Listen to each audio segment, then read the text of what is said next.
Kalau secara aturan, apakah penangkapan Roy ini ilegal, kadaluarsa, atau sebenarnya sudah sesuai sama prosedur?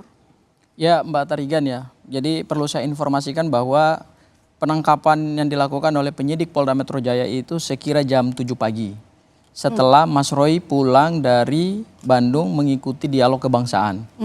Kemudian jam 7 itu langsung dibawa secara paksa ke gedung Polda Metro Jaya, kemudian setelah itu kami dampingi. Nah pada saat saya mendampingi Mas Roy dan juga sudah hadir juga Bu Tipa karena dua-duanya ditangkap dalam waktu yang bersamaan, saya bertanya kepada Polda Metro Jaya apa dasar dari penangkapan, ya kan? Karena yang kita pahami di dalam ketentuan hukum acara pidana, penangkapan itu hanya bisa dilakukan satu, ketika seseorang tertangkap tangan melakukan tindak pidana, maka penangkapan tidak perlu pakai surat, bisa langsung dilakukan penangkapan.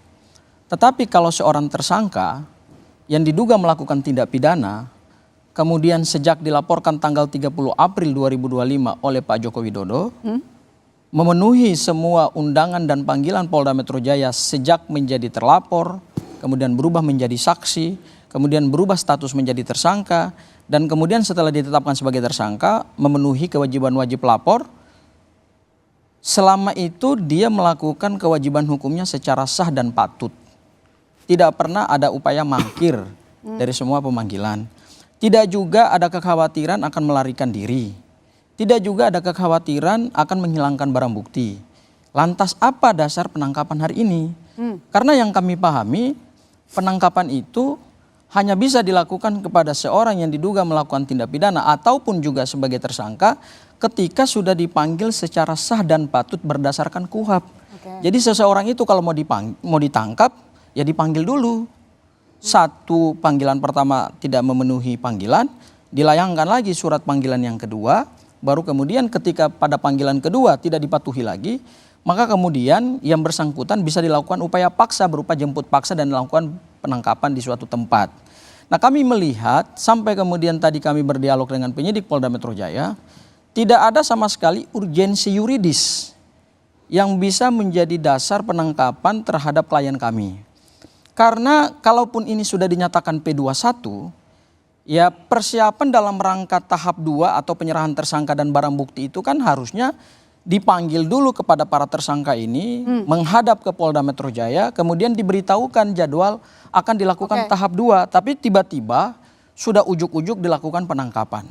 Nah, saya melihat di surat perintah penangkapan yang hari ini ditunjukkan oleh Polda Metro Jaya, itu menurut saya justru alasan penangkapannya tidak diatur sesuai dengan apa yang diatur dalam KUHP. Baik diatur dalam pasal 21 KUHP yang lama, Undang-Undang nomor 8 tahun 1981, maupun juga di pasal 100 Undang-Undang nomor 20 tahun 2025 tentang KUHP yang baru. Kalau di KUHP yang lama itu, alasan penangkapan itu ada 3, termasuk juga nanti dilanjutkan ke penahanan, yaitu ada kekhawatiran menghilangkan barang bukti, mengulangi tindak pidana, kemudian juga adalah menghambat proses Jadi penyidikan. yang sekarang ini proses penangkapan Roy dan juga Tifa yang Anda soal adalah?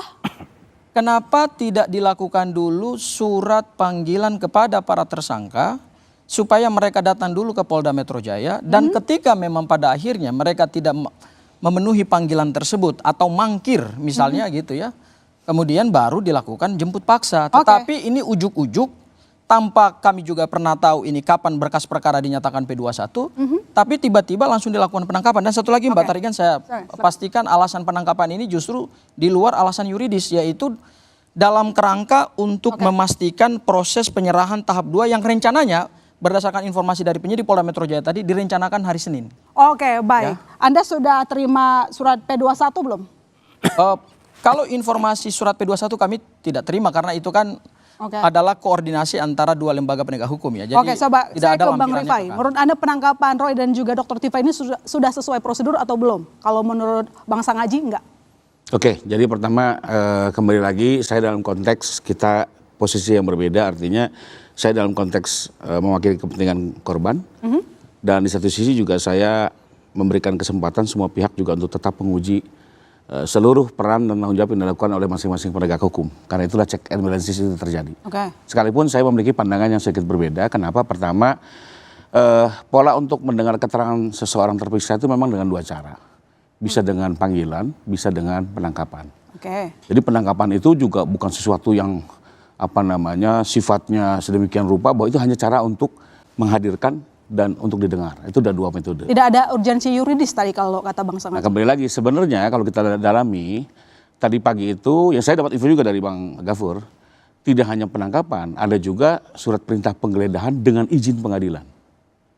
Artinya yang dilakukan tadi pagi selain untuk menghadirkan dalam konteks mungkin untuk persiapan tahap 2 atau ada pemeriksaan tambahan, juga akan dilakukan penggeledahan untuk memaksimalkan barang bukti. Kembali lagi kan sebenarnya dalam perkara ini kan memang ada persoalan ITE juga.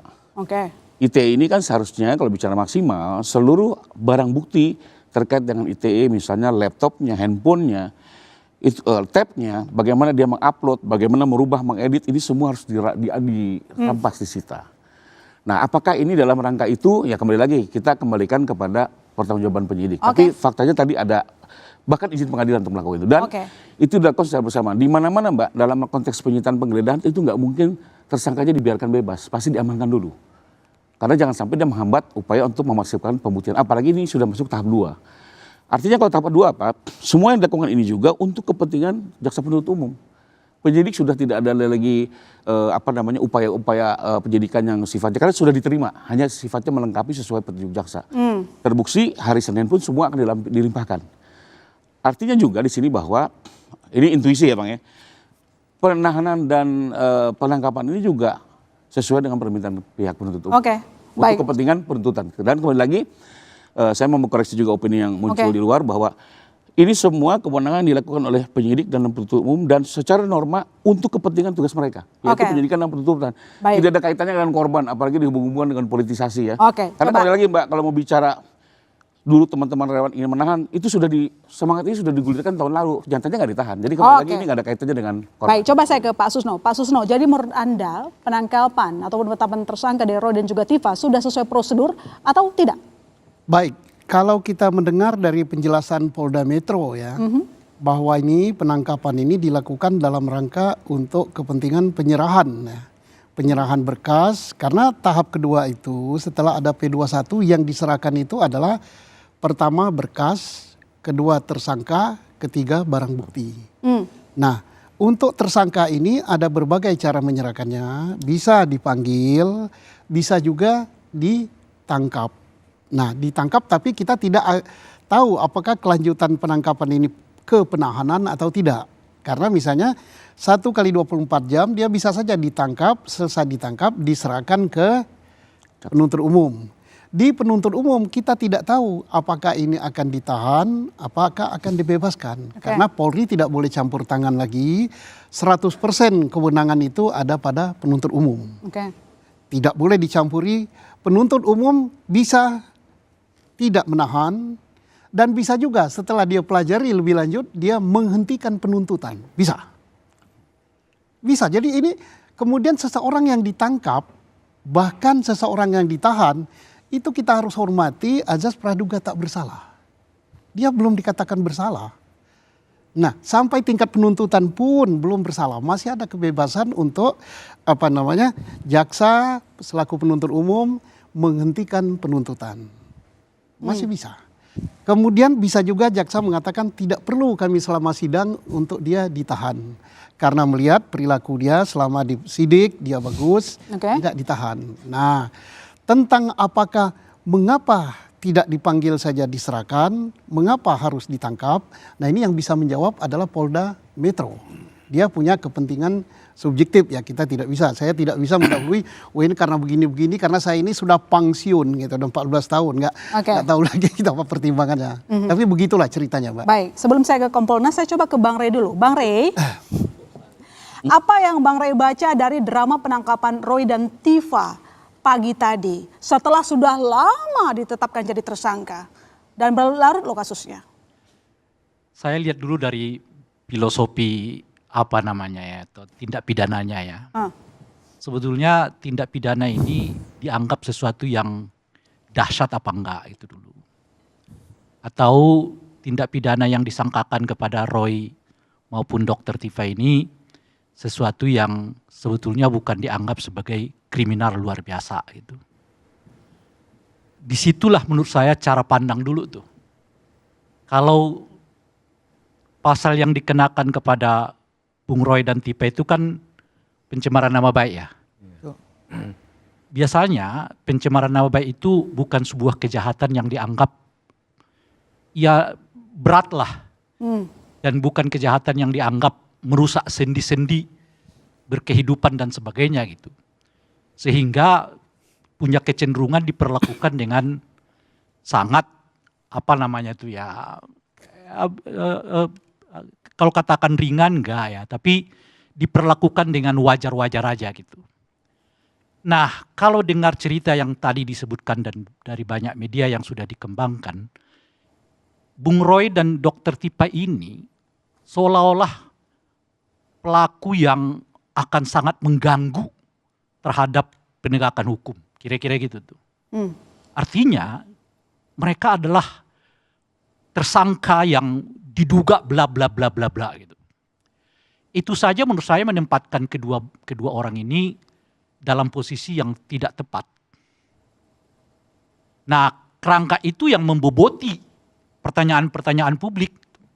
Kenapa harus ditangkap untuk satu peristiwa hukum yang dianggap biasa-biasa saja gitu misalnya ya. Lalu dijemput pagi-pagi. Gitu. Sekarang dinyatakan ditahan gitu. Nah, itu pertanyaannya gitu, publiknya gitu. Dan kalau sedikit mungkin ditarik ke agak lebih luas gitu, justru prosesnya ditangkap dengan seolah-olah mereka dalam sebuah situasi yang sangat mengkhawatirkan gitu.